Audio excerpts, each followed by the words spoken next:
"Citizen's arrest! You're under arrest for trespassing and impersonating law enforcement." Karen's voice sliced through the air, shrill enough to scatter birds from the power lines overhead, her HOA clipboard brandished like a gleaming sheriff's star. She jabbed it toward Diego, my farmhand, who stood rooted in dusty jeans, a flannel shirt, and hay clinging to his boot, looking more like a man who'd just wrestled a bail than a criminal. The irony was thick enough to cut. Diego, with his quiet demeanor, held more legal clout in that moment than her entire puffed-up board combined. Unbeknownst to her, he wasn't just a hired hand, he was an off-duty sheriff, and the second she slapped those plastic zip ties from her HOA emergency kit around his wrists, her fate snapped shut tighter than a jar of gone-bad pickles. She had no idea the security. Cameras she'd dismissed as props had captured every second, already beaming the footage straight to the sheriff's office. What began as an entitled power grab against a suspicious laborer was about to erupt into the HOA's most humiliating legal disaster yet. It all kicked off just an hour earlier, on what should have been a routine Tuesday morning. I was tinkering with the water regulator inside my farmhouse when I heard the crunch of gravel. Diego's truck rolling up. Early as always, country music drifting from the speakers, the bed stacked with hay and tools. Diego was the kind of guy you could set your clock by, hard-working, calm, respectful to a fault. We crossed paths 2 years back when a trespasser tried siphoning fuel from my barn tank. Diego, living nearby, stepped in before I could even dial for help. Later, I learned he was a county sheriff who'd taken early retirement from full-time duty but still worked part-time, badge and permit in tow. He confessed he missed the land more than the office grind and craved peace. That's how he ended up here, spending weekends mending fences and feeding my livestock. Which city of the United States are you watching from? Drop a comment and share with us if you have any confrontation with the HOA. We will narrate your story on our channel. Livestock.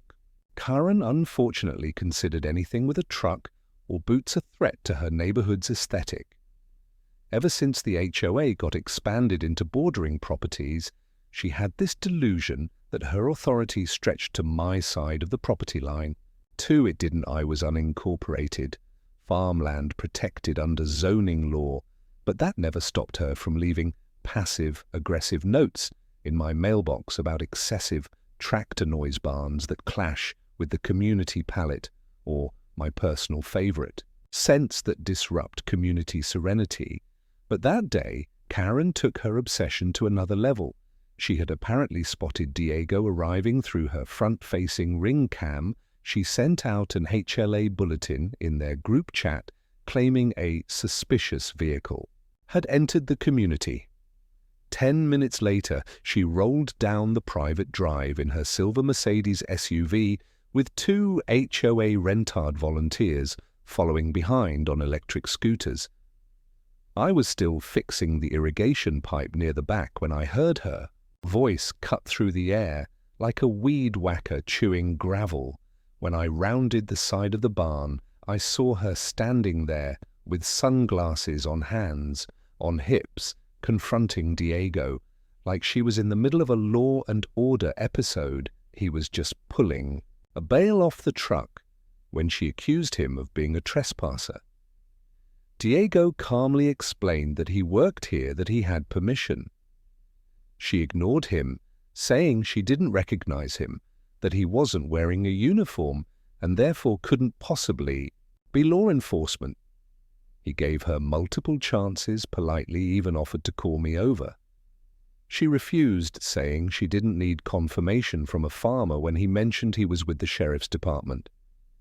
She laughed, and that's when she pulled out the HOA clipboard, summoned her 2 backup guards, and announced she was performing a citizen's arrest. Diego didn't resist. He knew better. He let her and the 2 HOA guards zip-tie his hands He even said, calmly, "Ma'am, I suggest you stop now. You're making a serious mistake." But Karen was too full of herself to hear anything other than her own voice. She started narrating everything like she was live streaming it, while one of the guards tried to act like he was cuffing a cartel member. Instead of a man with hay on his shirt and a badge in his pocket, Diego sat quietly on the tailgate while they searched his truck for contraband. That's when I walked up and saw the absurdity. I tried to intervene, told Karen he worked here. She raised her voice and shouted that I was interfering with an HOA action and could be subject to legal repercussions. I looked at Diego, who gave a subtle nod. That's when he shifted in his seat, reached into his belt, and slowly revealed the badge, clipped to his waistband. It was the shiniest piece of irony I'd seen in years. Karen went pale. The two HOA guards looked like they were about to vomit. I thought for sure she would apologize. But no, she doubled down. "He probably bought that online," she snapped. "You can get those on eBay. You think I'm stupid?" Before Diego could respond, a sound filled the air that made everyone freeze sirens.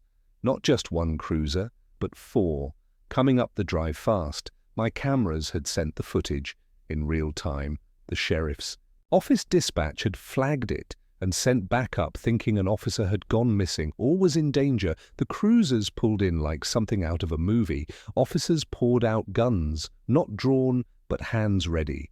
Then came the moment that broke Karen's brain. The leading deputy stepped forward, looked Diego in the eye, and said, "Sheriff Rodriguez, are you all right?" Then turned to the rest of us and barked, "Who restrained this man?"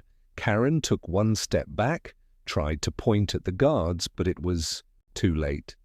Body cams were on, statements were already being taken, and everything she had done was caught on both my property surveillance and Diego's personal phone cam. She tried to spin it, of course claimed she was only following procedure, that she was acting in the interest of neighborhood safety, but no one was buying it. Diego didn't raise his voice. Once he calmly explained what happened, showed his ID badge and credentials, then asked if he could return to work. The officers told him to take the rest of the day off and file his report. One officer turned to Karen and said, "Ma'am, you may want to speak to a lawyer soon." The look on her face was priceless. She hadn't just arrested an innocent man, she'd arrested a law enforcement officer on private land without cause, with force, and tried to parade it as community service. She didn't just break a rule, she triggered a legal landmine.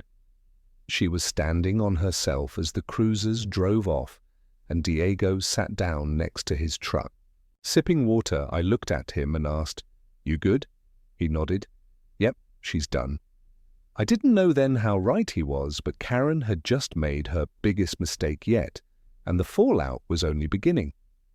The aftermath of Karen's meltdown rippled through the neighborhood like wildfire. You'd think the sight of 4 patrol vehicles rolling up to defend Diego would have been enough to make her back down, take a long sabbatical from micromanaging other people's lives, but no, if anything, it poured gasoline on her ego. The next morning, every mailbox in the neighborhood had an HOA bulletin inside, personally written, printed, and distributed by Karen herself.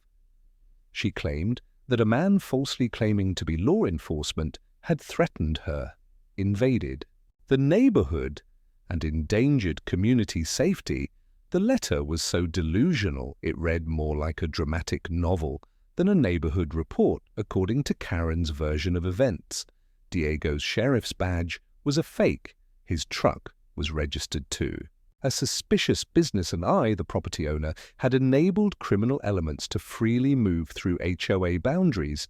She even suggested that my livestock may be part of an illegal animal trade ring. I laughed so hard. Reading it, I nearly dropped my coffee. The bulletin concluded with a call for an emergency HOA meeting. That very evening, all homeowners are encouraged to attend, as we discuss urgent community safety concerns. In other words, Karen wanted an audience for her next performance. I had no intention of going, but Diego, ever calm and methodical, encouraged me to attend, just to hear what lies. She'd peddle next. He wasn't angry, yet just amused, but I could see the wheels turning behind his eyes, and I knew he wasn't going to let it slide forever that afternoon. Karen parked her Mercedes like a war chariot outside the clubhouse and strutted in with a manila folder under her arm and 2 of her volunteer guards following like bodyguard. Most of the HOA board had gathered. By the time I arrived, a few of the smarter ones already looked uncomfortable. I could tell they knew Karen had messed up, and they didn't want to get dragged into her mess. The meeting kicked off with Karen slamming her folder on the table, like it contained national security documents she launched into her speech about how she had courageously taken action against a potentially dangerous imposter, claiming that the real sheriff's department had refused to verify Diego's identity and that she had been left alone to protect the integrity of the community. At one point, she even called herself a public servant by necessity when one of the board members raised the very logical point that 4 marked police vehicles had shown up to support Diego, not arrest him. Karen brushed it off, claiming, "That's how deep the impersonation went. They probably didn't know he was a fraud." The room went silent. Someone coughed, another stifled a laugh. I stood in the back, arms crossed, watching the train wreck unfold, and then she dropped her next bombshell. Karen announced a proposal to ban Diego permanently from all community-adjacent zones, including visual proximity areas.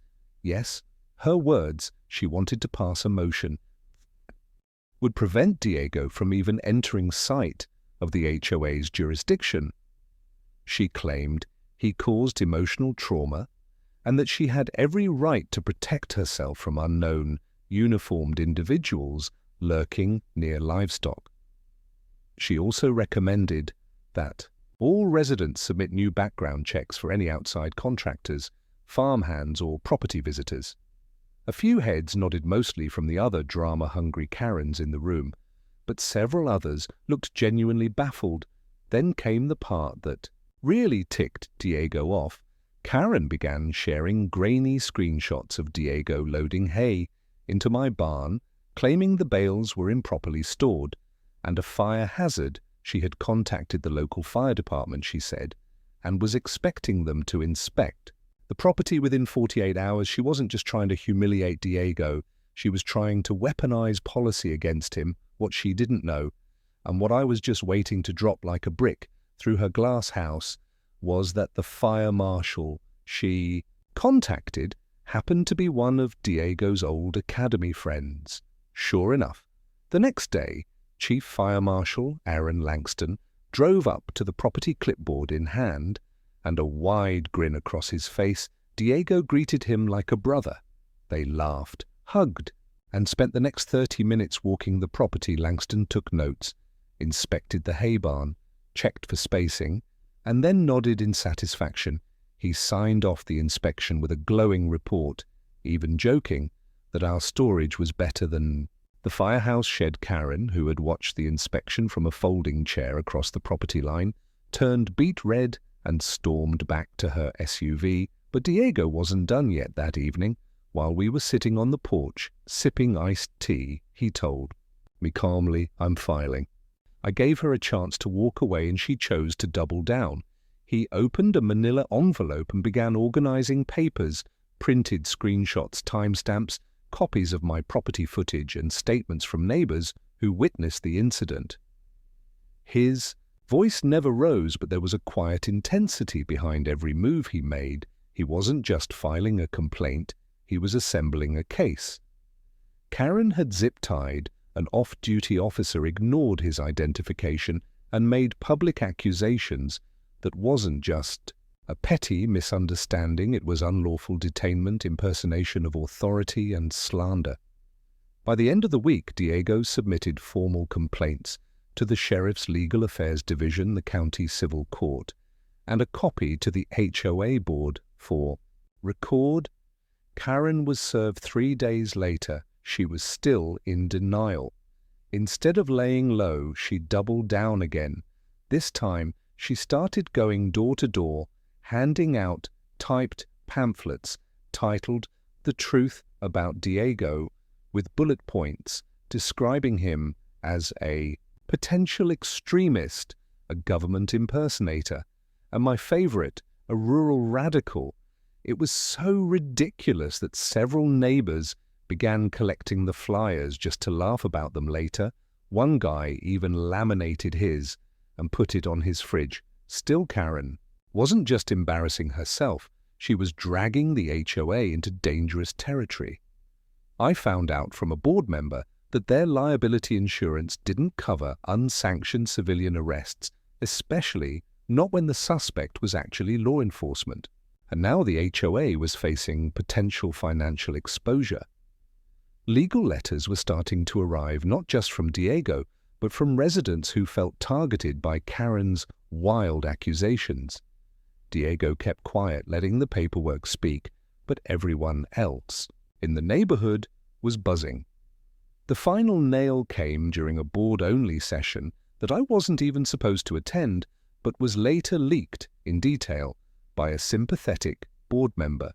During the meeting, Karen allegedly stood up, slammed a folder on the table again, her trademark move, and demanded the HOA fund her personal legal defense. She claimed she had acted in her official capacity and therefore should be indemnified. The room went silent until one of the board members, a retired judge, responded, "You arrested a sheriff with plastic zip ties. In what reality do you think we're covering that?" That moment was the beginning of the end. Whispers of a recall vote began circulating that very night. Meanwhile, Diego remained composed. Always one step ahead, he never gloated, never bragged. He just kept showing up, feeding the goats, checking the fences, and documenting everything. Karen, on the other hand, was unraveling. She started holding unscheduled patrols at night, peeking over fences, recording shadows, claiming she was building a neighborhood watch coalition. But the damage was already done. She had escalated a petty grudge into a legal firestorm, and while she kept acting like she was in charge, the ground beneath her was crumbling fast. The lawsuit wasn't just coming, it had already begun. 3 days after Karen was officially served. The lawsuit papers, she started spiraling in ways no one could have predicted, not even those of us who had seen her at her worst. You'd think a sane person, after zip-tying an off-duty sheriff and being publicly embarrassed in front of the entire HOA, would take a step back, consult a lawyer and lay low. But Karen wasn't wired that way. The lawsuit had cornered her ego, and instead of retreating, she came out swinging. Her first act of retaliation was sending another HOA-wide email titled "Community Safety Under Siege," in which she insisted that the neighborhood was being targeted by anti-HOA anarchists with law enforcement connections. She claimed the lawsuit was part of a broader scheme to dismantle community authority. She referred to Diego as a radical in disguise and me as a property rights extremist. She even attached links to completely unrelated news articles as evidence of growing unrest across small communities, as if somehow it supported her case. Residents who used to back her now quietly began backing away. Some responded to her email with a single word, unsubscribe, but even Karen must have realized deep down that emails wouldn't protect her from what was coming, because just days later, a thick envelope with the county seal was delivered to the HOA board office. Inside was the formal complaint, a multi-page civil action filed jointly by Diego and his attorney, citing unlawful detainment, slander, harassment, and defamation. Included were screenshots of Karen's wild claims, online footage from my cameras showing the entire incident in crystal clear detail, and audio from bystanders who had recorded her bragging about bringing in that imposter. The document had weight, And not just metaphorically, it outlined potential damages in the 6F figure range and left no room for misinterpretation. Diego wasn't bluffing, this was real. Karen received her copy. That same day, I heard from a board insider that she called an emergency closed-door session and demanded that the HOA's insurance step in to defend her. That request was met with collective disbelief. Not only had she acted completely outside the bounds of her authority, she had ignored multiple warnings from other board members during the confrontation with Diego. She even threatened to find one of them for insubordination when he suggested calling me to clarify. The situation worse yet, the HOA's liability insurance didn't cover individual acts of misconduct, especially not unauthorized citizen arrests of actual officers. The board, facing legal threats from both Diego and the community, began distancing itself fast. The next HOA meeting was unlike any other held at the clubhouse. It was packed, wall to wall, with residents, reporters, and more than one attorney. I arrived early and took a seat near the back with Diego, who kept his badge clipped subtly to his belt. He didn't need to flash it anymore. Everyone knew exactly who he was. Karen walked in. 15 minutes late, sunglasses on indoors, lips pursed and face tight with tension. She tried to act composed, like this was still her stage, but the crowd wasn't buying it. There was a heavy silence in the room, not out of respect, but because everyone wanted to witness what would happen next. Karen tried to begin with her usual theatrics, thanking everyone for attending in these trying times and insisting that order and structure must prevail. But she barely got through her second sentence before a board member interrupted her with a motion to add an emergency vote to the agenda, a proposal to remove her as HOA president pending legal resolution. Karen's eyes narrowed. She called it a betrayal, a coup, and even accused the board of being co-opted by special interests, but the motion passed anyway. 7-2. She sat back, stunned, and for the first time her hands were shaking after the vote. The meeting continued, but Karen's influence had evaporated. Her proposed community safety expansion plan was immediately dismissed. Her request for HOA funds to pay for her legal counsel was flatly denied. The board reminded her that personal legal matters, especially those resulting from misconduct, were her responsibility. Alone, one board member, clearly fed up, asked her, point blank, "Why didn't you just ask the man who he was? Why not verify instead of escalating?" Karen mumbled something about gut, instincts, and protecting the neighborhood, but nobody was convinced. The meeting ended with an announcement that the HOA would be cooperating fully with Diego's legal team, and that any resident who felt targeted or harassed by recent HOA enforcement was encouraged to submit statements that evening as the sun went down over the pasture. Diego stood by the fence line, watching the goats graze peacefully. He hadn't said much since the meeting, but I could tell he felt the tide turning. I walked up with 2 cold drinks and handed him one. "You think she'll back off now?" I asked. He sipped quietly, then shook his head. "Not until she hits bottom," he said, "and she hasn't hit it yet." He was right, because the very next morning we got the biggest surprise of all. Karen, apparently in a final act of defiance, had issued me a new violation notice, personally hand-delivered to my property. She claimed my livestock were causing visible disruption to the HOA visual corridor, whatever that meant, and that I owed $2, $300 in fines for non-conforming agricultural presence. The notice had no legal weight. Of course, my property was zoned agricultural, not HOA governed. I wasn't even technically part of the HOA, but she had sent it anyway, with her signature at the bottom in bold ink. I laughed when I read it. Diego didn't. He took it and scanned it, adding it to the growing case file he was preparing. But even more absurd was what Karen did. Later that same day, she actually tried to organize a protest in front of my farm. She posted flyers around the community titled, "Take Back Our Boundaries," urging residents to join her in a march to reclaim control from unauthorized operators and unlawful enablers. I couldn't believe it. She was organizing a protest against a farm that had been here decades before. The first brick of her community was even laid down that afternoon. A total of 4 people showed up. 2 of them looked like they were only there for the free lemonade she'd promised. They held signs reading, "Protect our peace and no fake cops," and stood on the sidewalk for about 20 minutes before realizing nobody cared. Karen shouted into a megaphone about restoring neighborhood integrity, while Diego casually waved from the barn, and the goats bleated in perfect comedic timing. Still, this act was enough to light the final fuse.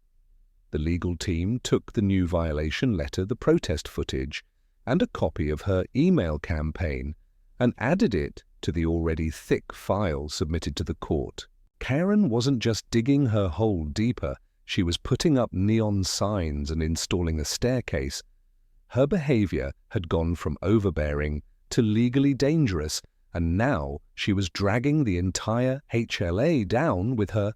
More residents started speaking, upsending letters to the board demanding her permanent removal.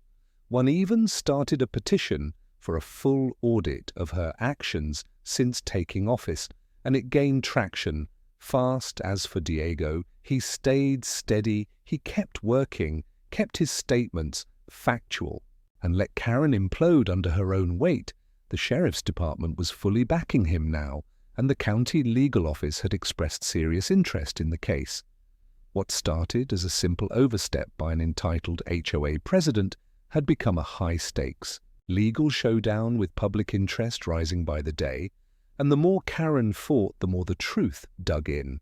She didn't just pick the wrong farmhand to mess with, she picked the one man who knew exactly how the system worked and how to let it crush her in slow, undeniable silence.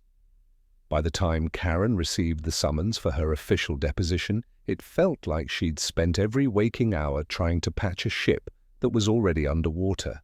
Her flyers were now being mocked in online neighborhood forums. The HOA board had publicly distanced itself from her, and even residents who once tolerated her nitpicking were now whispering about replacement candidates. But what she didn't yet realize was that the deposition wasn't just a procedural formality. It was a legal ambush she had walked into with a folder full of lies, a shaky story, and no idea how much evidence had been compiled against her and Diego. He was ready. The deposition was scheduled in a Plain County conference room with Diego's attorney, a representative from the sheriff's office, and a court reporter, all seated before her. Karen walked in wearing her signature HOA blazer, lips pressed, tight eyes hidden behind oversized sunglasses, like she thought she was arriving at a red carpet event instead of a legal proceeding her own lawyer hired last minute after the HOA officially refused to cover her legal expenses. Looked nervous. From the start, he carried a slim briefcase and kept glancing at Karen as though he had no idea what she'd say, which was probably accurate. Once the court reporter finished the formalities, the questioning began. It didn't take long for her version of events to start wobbling. She was asked, under oath, to describe the day she confronted Diego. She repeated her familiar script, claiming Diego had refused to identify himself, acted suspicious, and became confrontational.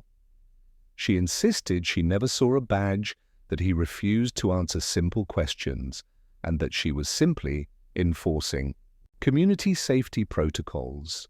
Diego's lawyer didn't interrupt, he just let her talk. Then he began producing exhibits, photo stills from my security cameras, showing Diego clearly presenting his badge on his belt, audio recordings where he calmly introduced himself and explained he worked on my property, and video clips of Karen talking over him, escalating the situation While two HOA guards flanked him with zip ties already unwrapped, Karen's voice began to tighten.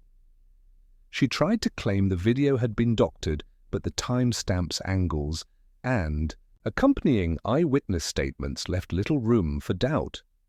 Her own voice on the video told a story she couldn't deny.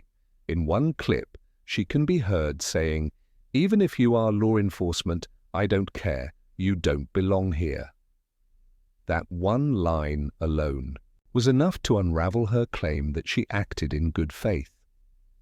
Her lawyer leaned over and whispered something, but she waved him off and kept digging when pressed on why she didn't call the sheriff's office to verify Diego's credentials before initiating a citizen's arrest. She claimed she didn't have time when asked why she didn't consult the property owner, me, before taking action.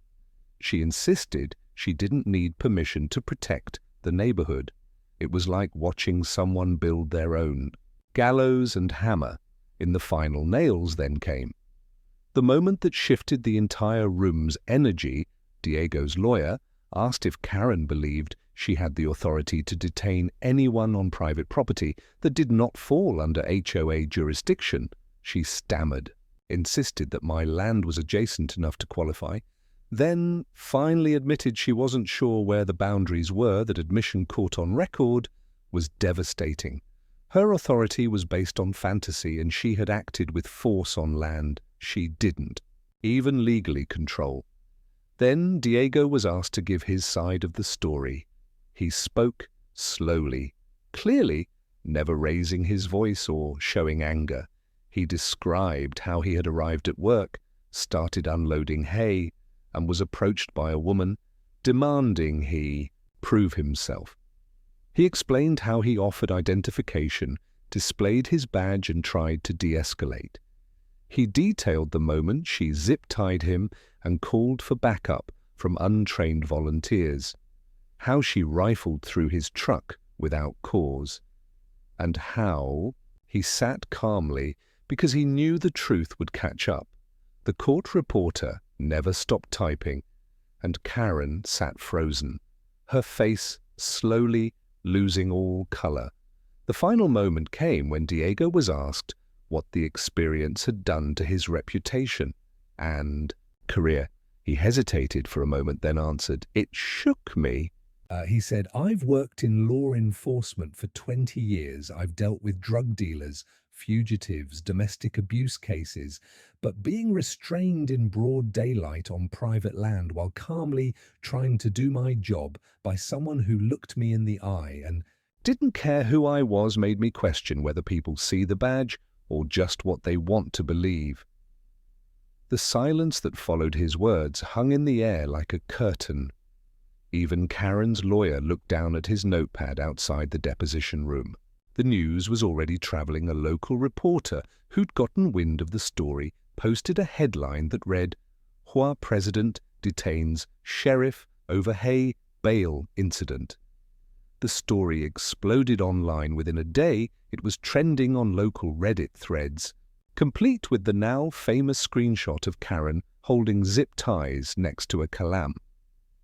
Diego comments ranged from pure mockery to outrage, and memes began circulating fast.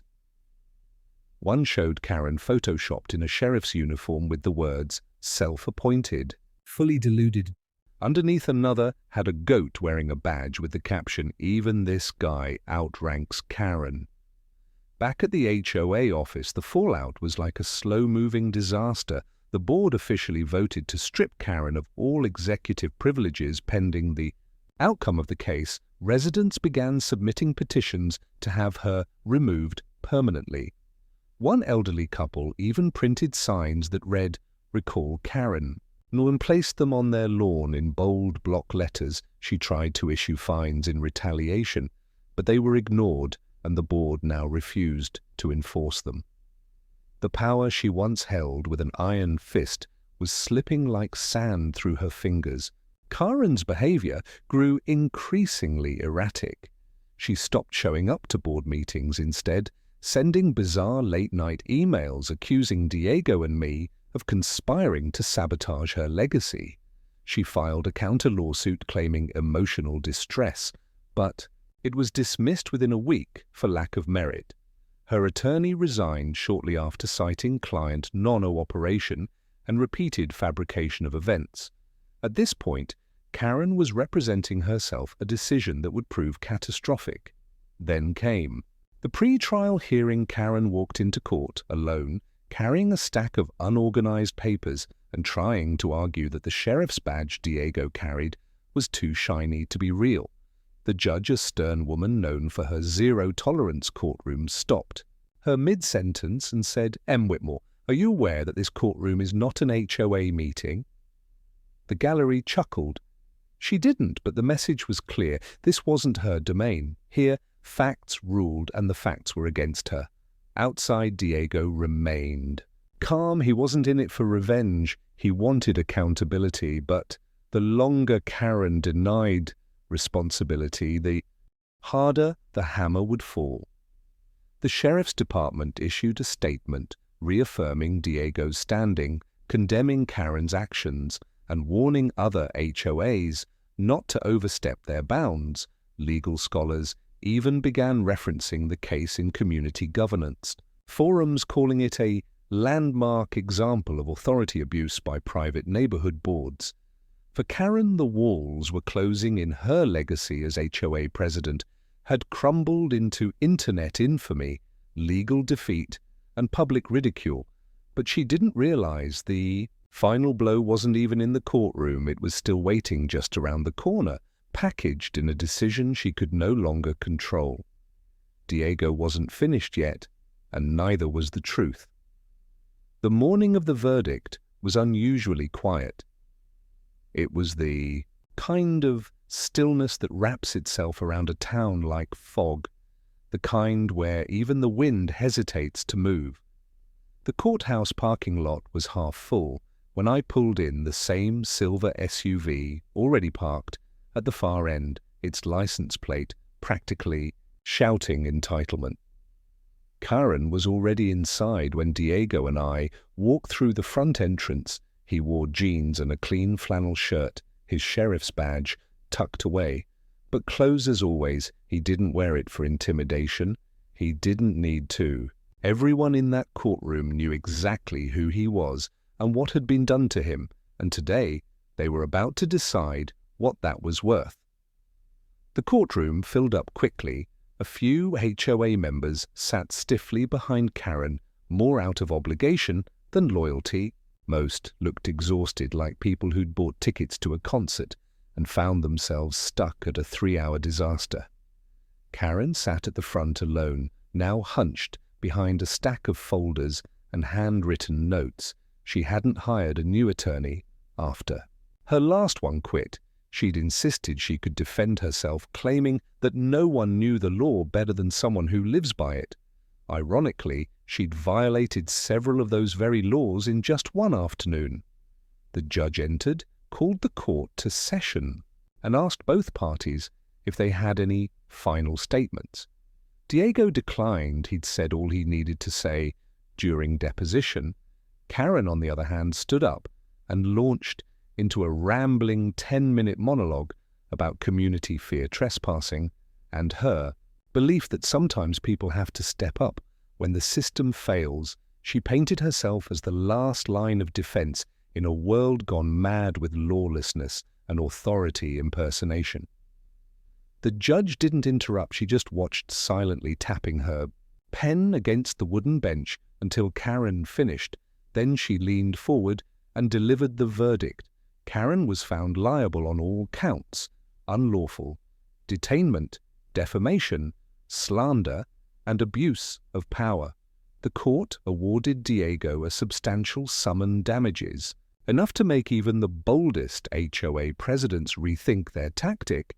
A separate ruling required Karen to issue a public written apology and barred her from holding any leadership position in the HOA for a minimum of 5 years.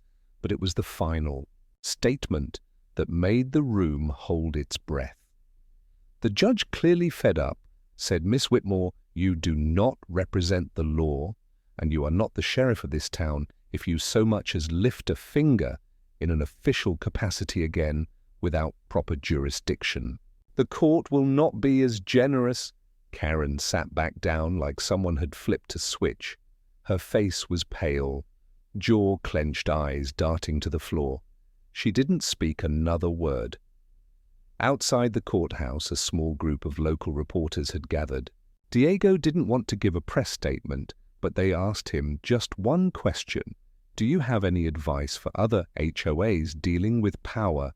Hungry board members? Diego shrugged and answered plainly, know your rights and your boundaries, both legal and moral. That was all he said, before walking away, his boots kicking dust across the courthouse steps like punctuation. At the end of a long sentence, we returned to the ranch, and for the first time in weeks, things felt normal. The goats greeted Diego like he'd never left nudging at his legs for feed. The chickens clucked around the barn as the sun dipped low behind the hills. Peace had returned, at least here. But the ripples of Karen's destruction were still unfolding elsewhere. Within the weeks, HLA board called for a formal election to replace Karen's vacant seat. New candidates stepped up, people with real experience, actual empathy, and a healthy respect for personal property lines. The recall Karen signs came down, replaced with banners, for new reasonable leaders at the community meeting.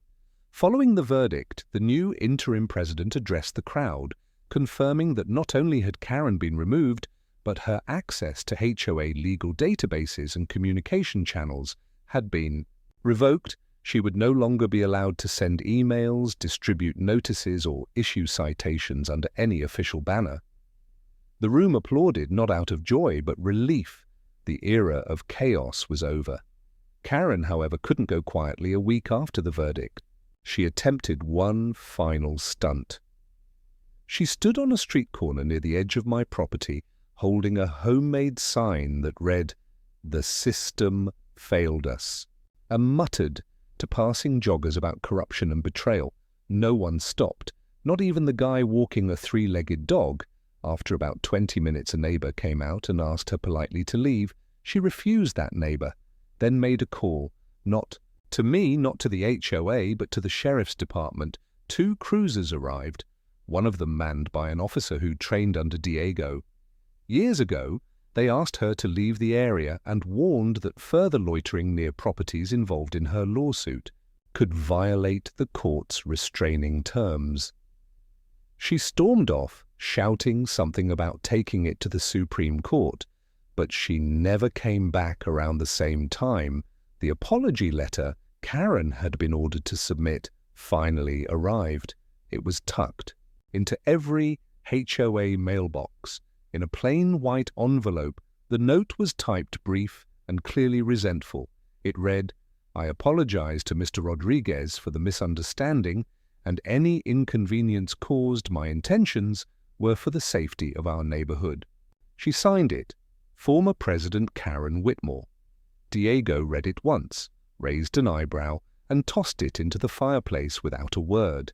It wasn't real remorse, and everyone knew it, but at least it was done to mark the end of the ordeal. I decided to replace the old weathered sign at the entrance to the ranch. I built a new one out of reclaimed oak with hand-painted lettering that read, "Private property, no trespassing lawmen, livestock, and logic, welcome." Below it, I mounted a metal plaque with Diego's badge number etched into it. He didn't ask for it.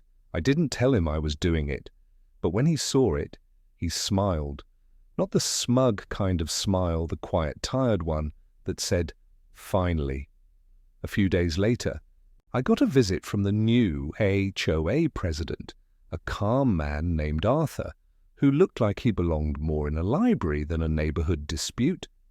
He brought a welcome basket with fresh bread and an odd request. He asked if Diego would be willing to speak at the upcoming HOA safety seminar, not as a cop, but as someone who could teach people what real authority looked like, how to de-escalate, and how to respect boundaries. Diego thought for a moment, then agreed, Under one condition, Karen had to attend. The seminar's livestock safety segment, specifically the part about never approaching goats with zip ties. Arthur laughed and said he'd see what he could do. The seminar was a surprising success.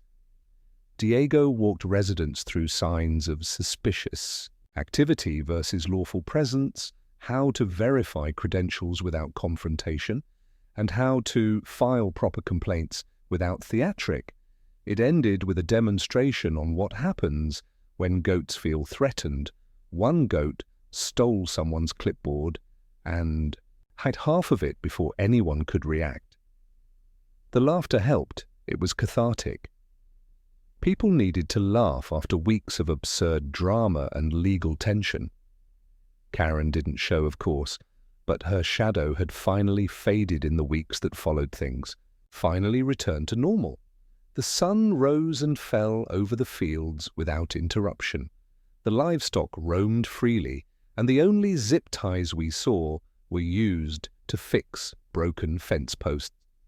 Diego went back to work, like nothing had happened, but with a new level of respect from everyone around him and me. I had my land, my peace, and the satisfaction of knowing that sometimes justice doesn't have to come with rage or revenge. Sometimes it just arrives in uniform, calm as ever, with hay on his boots and a badge no one can argue.